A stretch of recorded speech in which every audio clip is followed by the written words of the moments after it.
Hello and welcome to today's video. Today we are here and it's time for another episode of the Racing Debrief. And today we're doing a little bit differently. We're gonna have me discussing racing, but I'm trying to switch it up.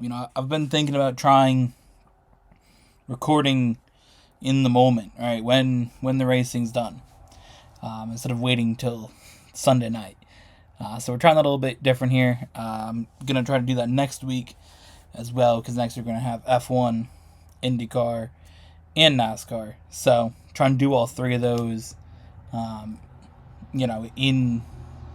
the moments after they happen, basically, because it's going to be a long day.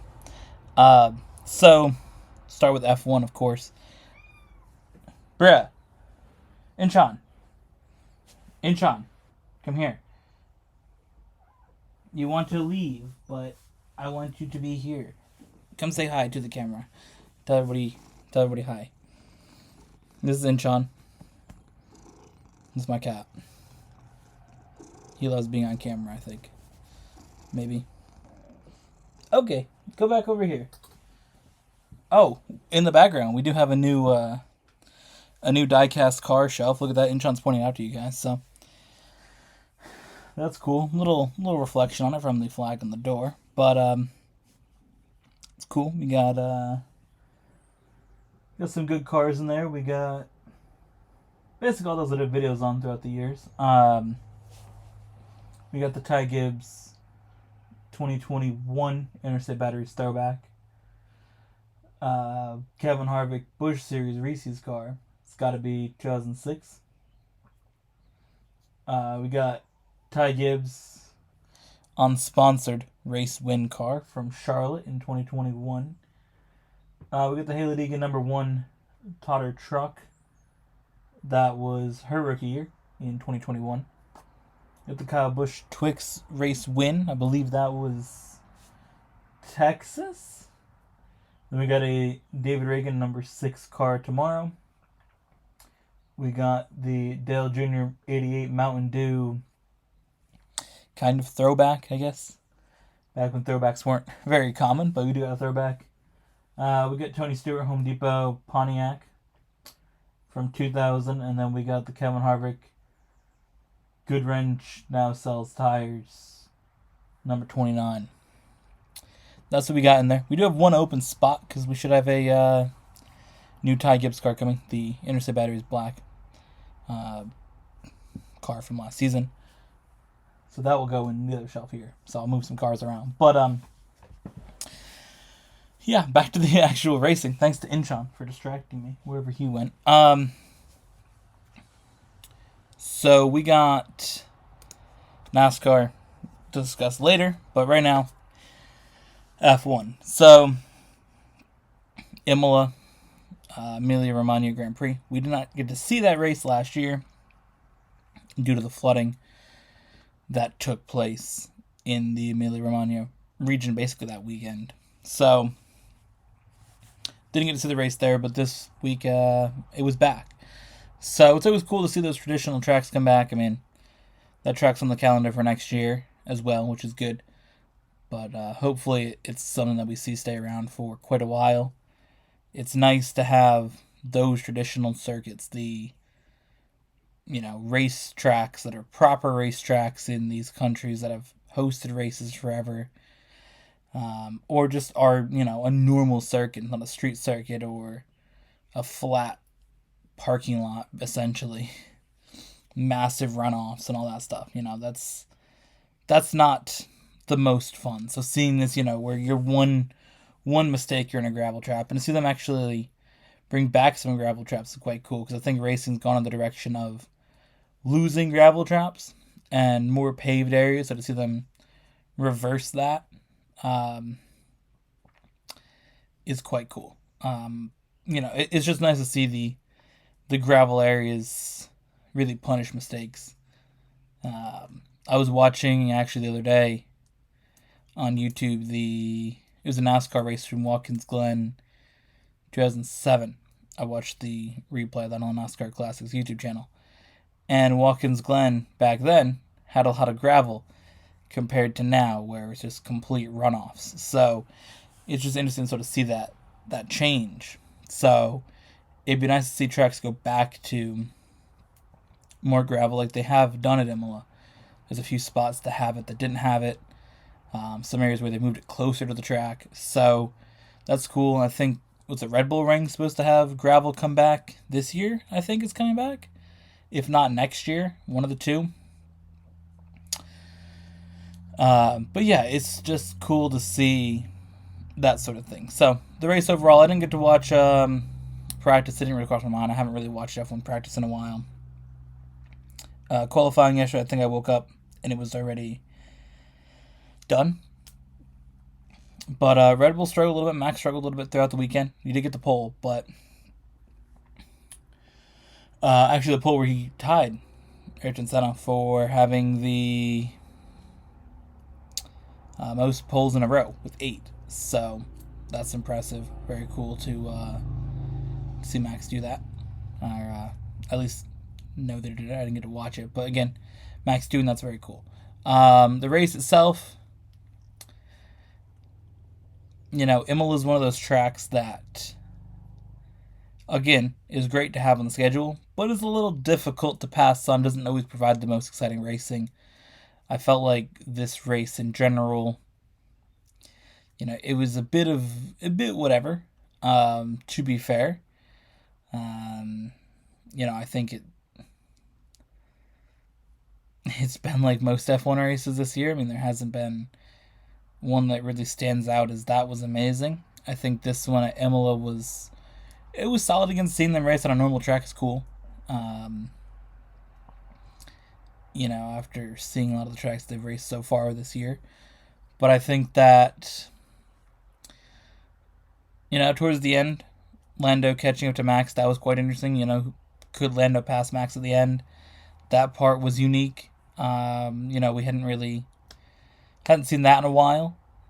But I think that for most of the race, there wasn't much passing outside of pit stops, right? Pit stops really put drivers in spots to maybe make the undercut work. But, for the most part, we didn't really see much racing take place outside of that. So there wasn't really many on-track passes. I mean, some guys passed Logan Sargent.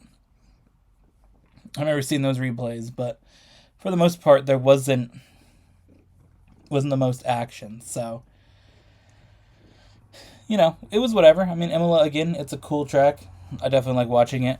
The end was exciting, those last 10 laps. Lando catching up to Max, that was quite cool. But outside of that, again, it's whatever. But again, I enjoyed it.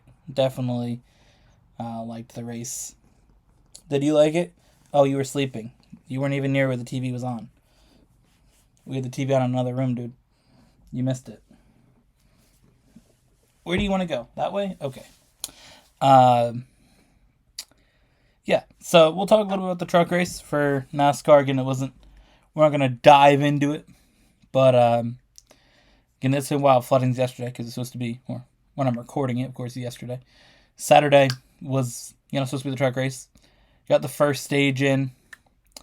Ty Majeski won it, and then pretty much right after that, boom, lightning. It was like, okay, we'll be good, whatever. It's one of those things that, we'll watch something else. They put on whatever shows they were showing that Fox was running. It was like Earnhardt versus Gordon, whatever. That was on for a little bit, but I was like, put something else on. So I put on the Cup Series race in New Hampshire last year because we didn't watch it because we were there. So my mom had talked about, hey, we should watch it on TV. Back last summer, she mentioned it, and I kind of remembered it. And again, watching the Watkins Glen race, I was like, let me pull that race up. So we watched a good amount of it, but that was most of the day, and I was just sort of checking on Twitter, seeing if there was any news, and then it being canceled or moved. That did cancel the All-Star heats, so we won't have those. But yeah, it was one of those things. Crazy amount of water. Down by turn 1 was flooding a lot. I guess one of the drains was sort of plugged with like a bunch of bottles and stuff. Probably just what got washed there, and it wasn't able to drain.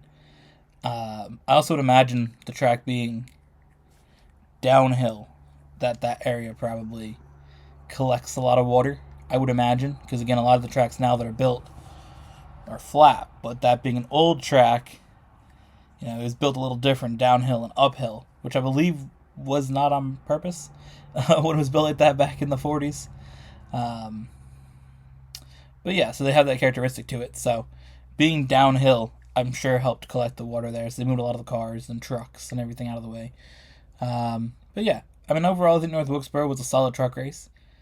It's always fun to see that track. I mean, last year was amazing when it returned, and to see it again this year was brilliant. I'm looking forward to more racing there next year. So in the end, Corey Heim got another win. I mean, he's been dominant in the trucks this year. Honestly, besides Darlington last week, he's been. I think he was top 10 every race this year. So, I mean, he's been the best driver, the guy to beat. So, not really surprised there that he got the win. But we'll see what happens. So, All-Star race coming up. Of course, I'll make that part of the video in a second. But, yeah, there's that. I'll be curious to see, does Kyle Larson make it? Of course, he's doing Indy qualifying, so I mean, his first lap to get into the top 12 on Saturday, that was brilliant. Looking forward to seeing what he can do in the fast 12 and see if he gets fast 6. But yeah, it's just Kyle Larson's killing an IndyCar. I'm looking forward to next week to see the Indy 500 with him racing in it.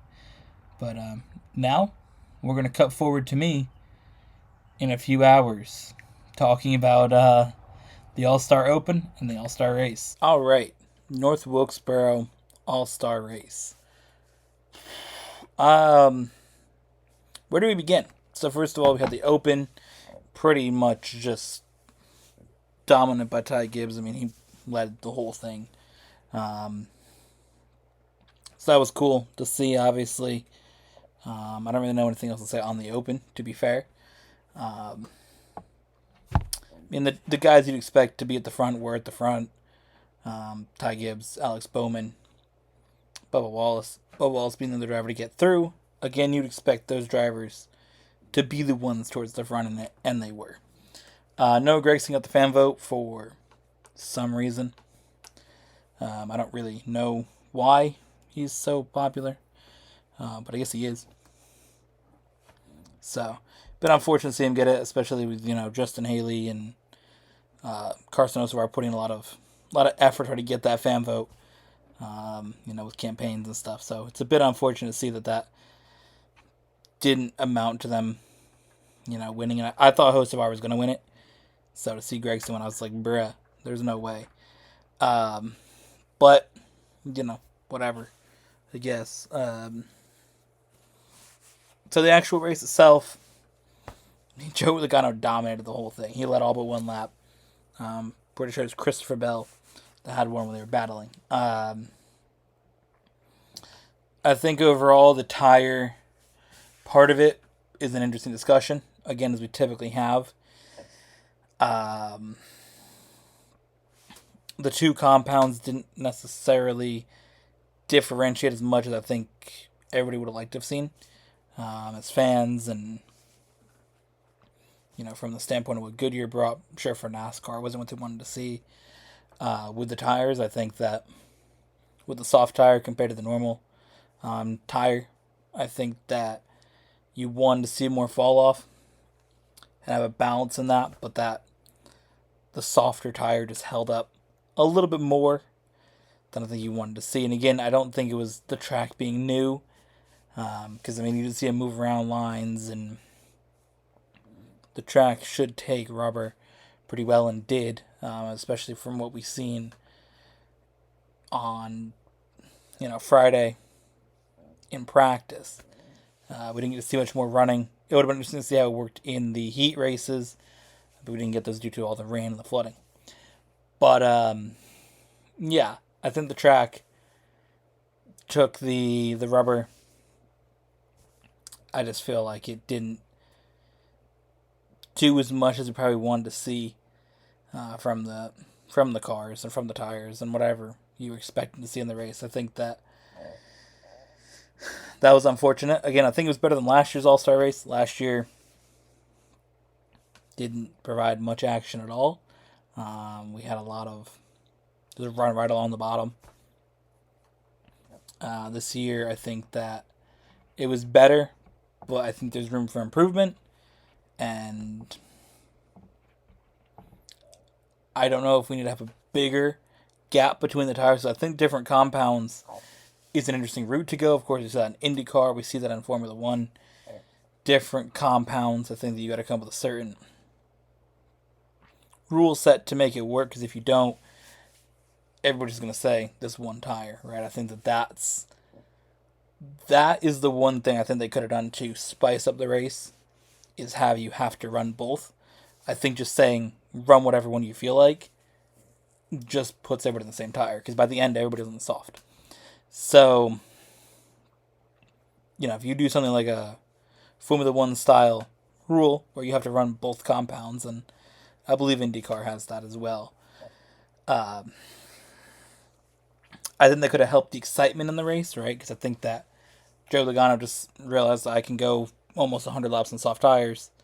The race is only 200 laps. So you pit once, good, right? But if you said you have to run both, he would have had to do the whole second half of that race on, either the regular tire or do 50 laps on the regular tire and then another 50 back on the soft. I think you could have seen a little bit more strategy with that had we had that specific rule of you got to run both. So, and you can even go more drastic and say you got to run both, but you can't change tires before lap 100, something like that, right? Just something that adds that excitement to the tire, because I think that that's a good direction to go. I don't want to sit here and say, oh, it wasn't good, right? And I know that that's one of the things is, I know as fans being critical of Goodyear tires, right? I think drivers are critical of it, and teams and team owners, and it doesn't really help because they're not going to want to push to innovate because they're just going to get criticized. And it doesn't look good for a company making tires to be criticized for how their tires work. Because again, that's what keeps your car on the road, and that's something people are not going to mess around with when it comes to what tires you buy. So it's a little bit more of a interesting balance, compared to the cars themselves. If it's like, okay, the Toyotas had a bad race, or the Chevys or the Fords, whatever, had a bad race, it's not really going to hurt the brand as much as, oh, the tires blew out 15 times, or, oh, they wore out in 10 laps. That's going to look bad. So, obviously you get that from Indy in 2008. That just pushed Goodyear to go to an extremely hard tire. So, again, I think obviously there's multiple solutions to this. More horsepower, smaller tires. Shifting wasn't really an issue this week. They didn't shift. But I'd say, again, those are the things that help. But we've seen with Bristol, tire work can be beneficial to have a lot of it. So I think it's just one of those things that, go to a softer tire, or go to a rule that says you only, you have to run both tires. I think that helps. So not having that, I think, hurt a little bit.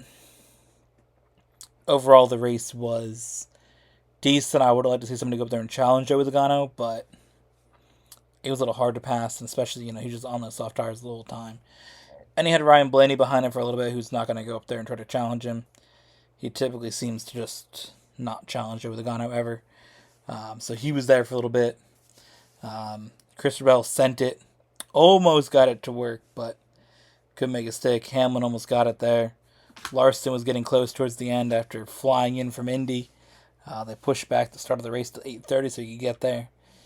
I just think it's one of those things that it's close. It just needs a little bit more work. Nothing to expect overall. Brilliant race. Super excited to see it back next year. And yeah. Now, there is one thing that we didn't touch on yet. And that, you guessed it, is Kyle Busch and Ricky Stenhouse Jr. So, essentially, very beginning of the race, it was like a lap 1, lap 2. Ricky Stenhouse goes to try to pass Kyle Busch, makes some contact. Kyle Busch goes into the wall. Now, when Kyle Busch hits the side of the wall, it definitely looks like from the onboards, the cars behind. Ty Gibbs onboard, I believe, he was the one behind. So from his car, it looks like Kyle Busch slaps the wall and then hits Stenhouse. So it's almost like Kyle Busch put himself in the wall. But next lap, Kyle Busch hits Stenhouse, spins him out, he hits the wall, done for the race. He goes and parks the car in Kyle Busch's pit box, climbs up the pit box, says some stuff to the team. Andy Petrie does his obnoxious shrug. He's gotten obnoxious in his team role. I think that when he used to do commentary on ESPN back in the day, it's brilliant. But really how he's been ever until just the way he's acted the last year has been quite annoying. I'll say that.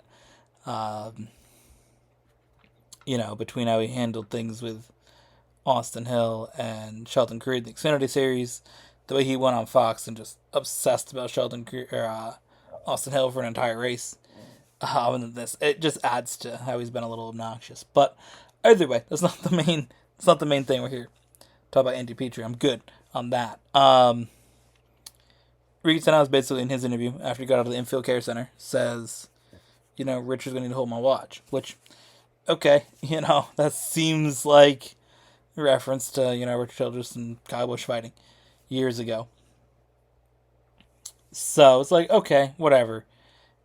Maybe he'll go fight him after the race. Now we get into the Wilkesboro, you can't leave. Doesn't have a tunnel, doesn't have a bridge. They're not opening the gate for you to run across the track. They're sure as not letting you run across it. So you're stuck. You're in the infield for the whole race. If you crash out, you gotta wait. You can't go home. Whatever, right? I'm sure if there was a red flag or something, they might let you go across. But just under caution laps, you're not leaving. So he's sitting there for an hour, waiting around.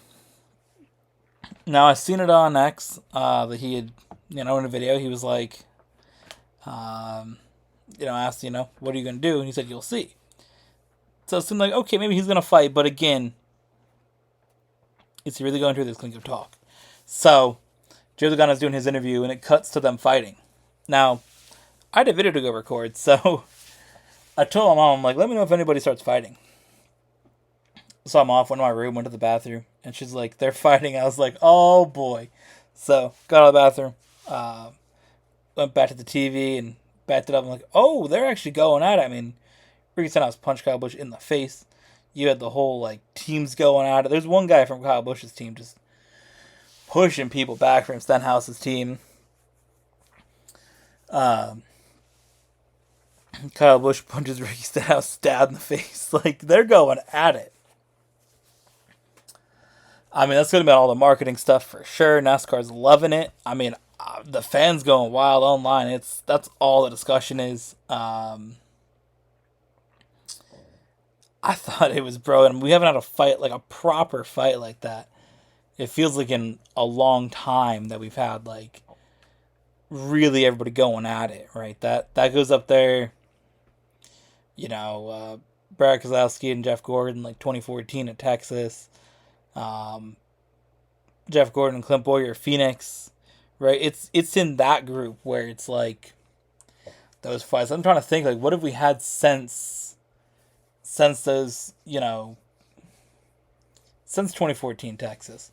It's been a big fight, right? You've had, guys punch each other and tackling each other, but that where it's the whole crew and all the meat is in the middle of it. It's been a while, so that was awesome to see. I'm not gonna lie. I'm for the fights. I'm good with it. I love seeing it. I think it adds a little bit to it. I mentioned something interesting, saying it was because it was North Wilkesboro being, historic track, and all the fights that probably took place there throughout the years, and I was like, that's not a bad thing. It brings a little extra, wanting to fight, because again, it's not like they're fighting over a points race or a win or something like that, right? This is in the All Star race, so I think North Wilkesboro adds a little bit to it. But yeah, I mean, absolutely wild for literally fighting it at an exhibition race. Uh, Man, you'll love to see it. So that's that. Thank you for watching. Hope you guys enjoyed. We'll see you guys next week. We have a lot of racing to break down for you guys. So again, like I said in this video, I tried splitting it up, recording a part earlier, recording a part now. It's kind of my plan during the day. I want to record talking about F1 for Monaco, talking about IndyCar, talking about Charlotte. Like, I want to break it down like that. So, yeah, we'll see you guys next week. Big day. I'm so excited for next Sunday. So we'll see you guys then.